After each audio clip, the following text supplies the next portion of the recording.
Hi guys, Layla here, and welcome back to another How Many Pages Does It Fill? And today we are featuring PAR KOO. Since I was sent these, I figured, ooh, wow, that was loud. Anyways, I figured I'd go ahead and test this out, see how many pages one marker can fill. And as always, I'm using the Express It blending card paper, which I always use with alcohol or permanent markers. And I'm going to choose a color that I haven't used. Okay, I'm gonna go with this olive green because I haven't used this color before. And then I'm gonna open this up. Oh, ha! Hey, look at that. It broke. Guess I could just take the paper out this way then. Woo, that was easy. All right, get rid of that.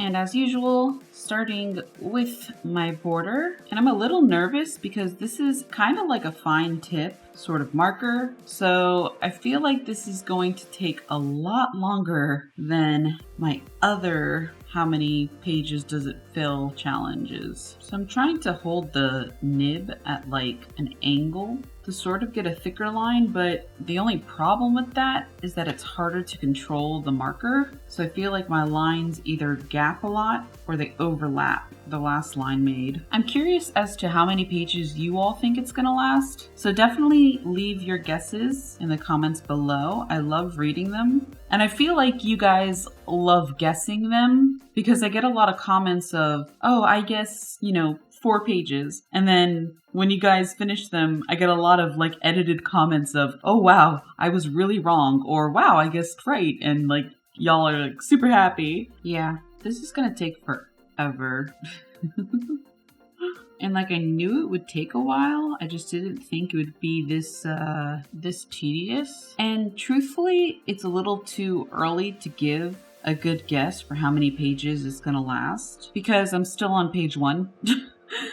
But I feel like it won't last as long as some of my other alcohol markers. And this is just a guess for which I have a few theories for. My first reasoning for why I feel that way is because this marker is a bit smaller than what I usually use. So I would assume that the ink chamber is also smaller. My second reasoning is that the nib is smaller than what I'm used to as far as my other markers go. So the coverage is a bit more difficult, and I feel like I'm going over, or I'm overlapping on some of the lines a lot more than I would with other markers. And so if I had to give a guess, I would say maybe 3. I know that sounds like super little, but that's the feeling I'm getting. I don't know, based on the theories that I have. All right, that completes page 1. It actually looks really cool. It reminds me of like those dinner mats that are made of like wicker or something like that.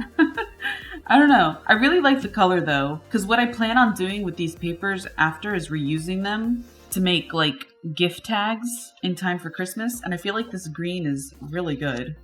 On to page 2, where I'll start with my border. So hard to keep the lines like stacked right next to each other. And I'm trying really hard not to overlap my lines. At the same time, I keep gapping a lot. This is definitely one of my more difficult How Many Pages challenge. One thing I really like about the PAR KOO markers is their color selection. It's actually really good. 36 colors come in the pack. And if you watched my last video when I used them, I was able to create this really cool, funky character with all those colors. And it definitely added like a lot of personality to her. I really enjoyed it. The only thing that threw me off about these markers though was that they don't have any color identification other than the colored caps, and that makes it kind of difficult when you need a certain color but can't identify it easily enough to just be like, oh, I need color ruby or olive green, or you just got to look at the cap and be like,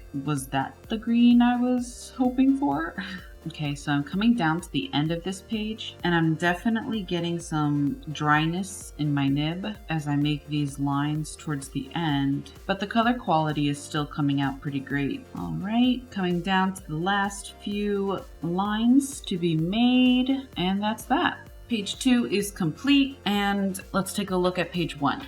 pretty much seem exactly the same to me. I see a bit of a difference towards the end here when I compare it. It's much lighter. And so before moving on to page 3, I'm going to let my marker sit because I get a lot of comments telling me I need to let my marker sit. And I actually do. I just don't ever record it, or I just don't ever like put it in the final edit of the video. So just letting you know, I'm letting it sit before we move on to page 3.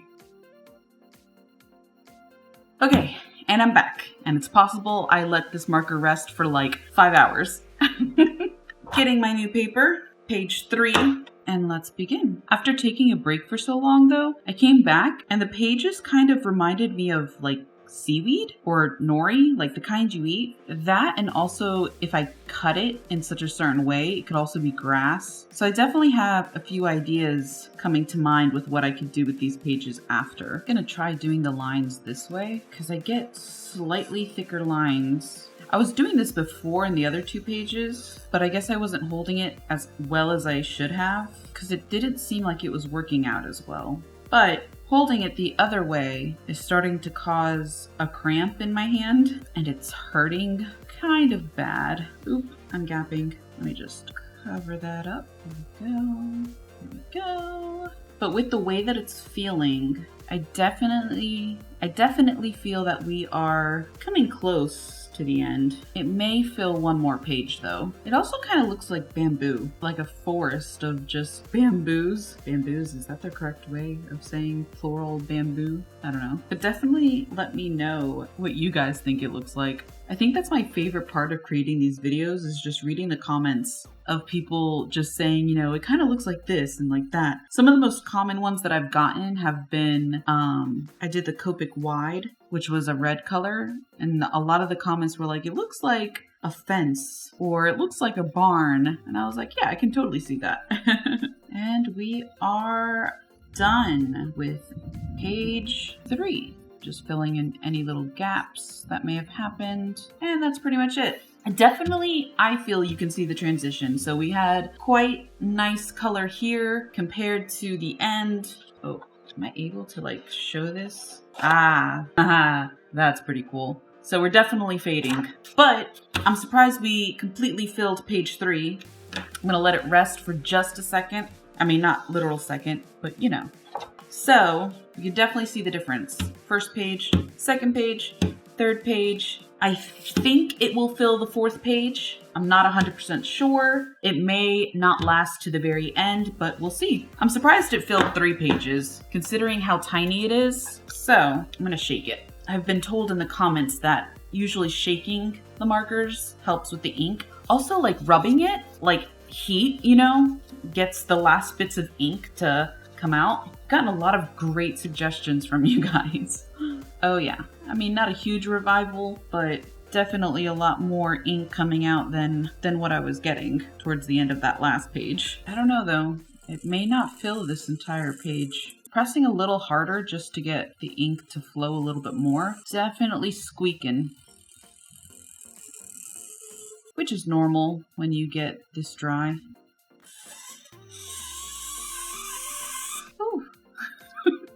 I'm getting some really awful sounds here. Okay, this one's better. Maybe if I just not hold it at such a hard angle and press too hard, it'll be okay, but okay, now it's getting better. Maybe it's because it's getting so dry that it's not grabbing the paper as much. Not sure. Just gonna keep doing this to avoid that horrific screeching. Ooh, I think we have reached the end. I don't know, it's getting super light, like a dry brush effect. Let me give it a minute just to make sure.